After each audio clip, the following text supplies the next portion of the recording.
السلام علیکم پیارے بچوں، میں Hamid Kar government girls high school Kalamabad سے، subject Urdu, district Kupwara, zone Mawer, class 8۔ جو میرا آج کا ٹاپک ہے وہ ہے تعلیمی نسواں، یعنی عورتوں کی تعلیم۔ بچوں کی پہلی درسگاہ ماں کی گود ہوتی ہے۔ اگر ماں تعلیم یافتہ اور سلیقہ شعر ہوگی تو اس کی اولاد بھی تہذیب یافتہ اور باادب ہوگی۔ یعنی ماں کا سلیقہ شعر ہونا بے حد ضروری ہے، اور اس کے ساتھ ساتھ اس کا تعلیم یافتہ ہونا اس سے بھی زیادہ ضروری ہے، کیونکہ ایک ماں کو پتہ ہونا چاہیے کہ میں کس طرح اٹھوں، کس طرح بیٹھوں۔ اس کی جو ساری جو ایکٹیویٹیز ہوتی ہے، اس کے جو سارے اٹھنے کا طریقہ، بیٹھنے کا طریقہ، بات کرنے کا طریقہ، یہ سب کچھ جو ایک بچہ ہوتا ہے وہ یہ نوٹس کرتا ہے، وہ یہ دیکھتا ہے۔ اس کا ڈائریکٹ اثر جو ہوتا ہے وہ بچوں پہ پڑتا ہے۔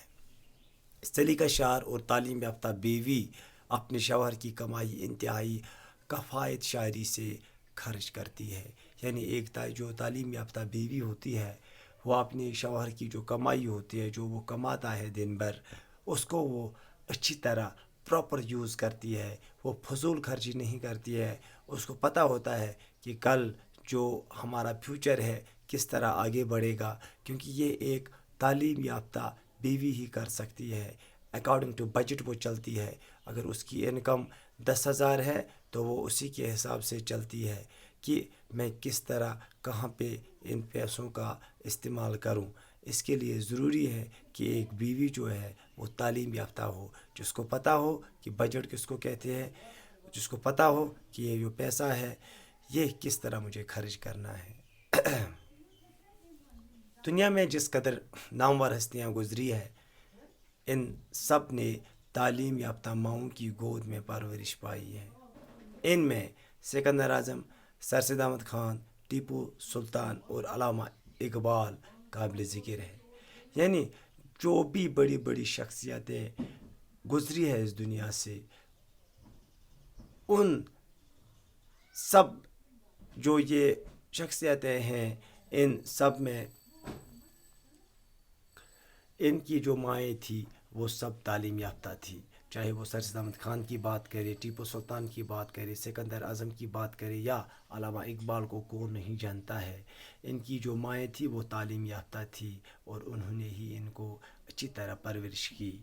عورت بیٹی بن کر والدین کی اطاعت کو اپنا اولین فرض سمجھتی ہے۔ یعنی عورت بیٹی بن کر والدین کی اطاعت کو اپنا اولین فرض سمجھتی ہے۔ یعنی ایک جو عورت ہوتی ہے، یہ پریکٹیکل ورلڈ میں بھی دیکھا گیا ہے۔ اگر اس کو کمپیئر کیا جائے، اگر اس کا موازنہ کیا جائے ایک لڑکے کے ساتھ، جو وفادار ہوتی ہے پیرنٹس کو، ماں باپ کو، وہ بیٹی ہی رہی ہے۔ یہ پریکٹیکل ورلڈ میں بھی دیکھا گیا ہے کہ جو بیٹی ہوتی ہے وہ والدین کی زیادہ اطاعت کرتی ہے کمپیئر ٹو جو اس کا بیٹا ہوتا ہے۔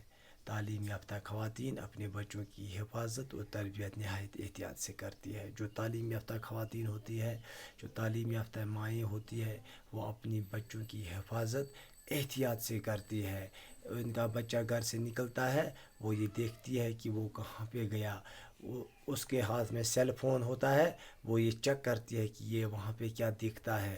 یا اس جو تعلیم یافتہ مائیں ہوتی ہے وہ اپنے بچوں کو ٹائم ٹیبل کے حساب سے کہتی ہے کہ آپ کو کس ٹائم پہ کھیلنا ہے، کس ٹائم پہ باہر جانا ہے، کیا کچھ کرنا ہے۔ سقراط کا قول ہے کہ بہترین مائیں بہترین بچوں کو جنم دیتی ہیں، جو بعد میں ملک اور قوم کے لیے مایہ ناز ہستیاں بنتی ہے۔ سقراط یعنی سوکریٹ، اس کا قول ہے کہ بہترین مائیں بہترین بچوں کو جنم دیتی ہیں۔ یعنی بہترین مائیں کن کو کہیں گے؟ جن کا سلیقہ اچھا ہو، جن کا طریقہ اچھا ہو، جو تعلیم یافتہ ہو، جن کو پتہ ہو کہ مجھے کہاں پہ کیا کچھ کہنا ہے، کہاں کس طرح مجھے اٹھنا ہے، کس طرح مجھے بیٹھنا ہے۔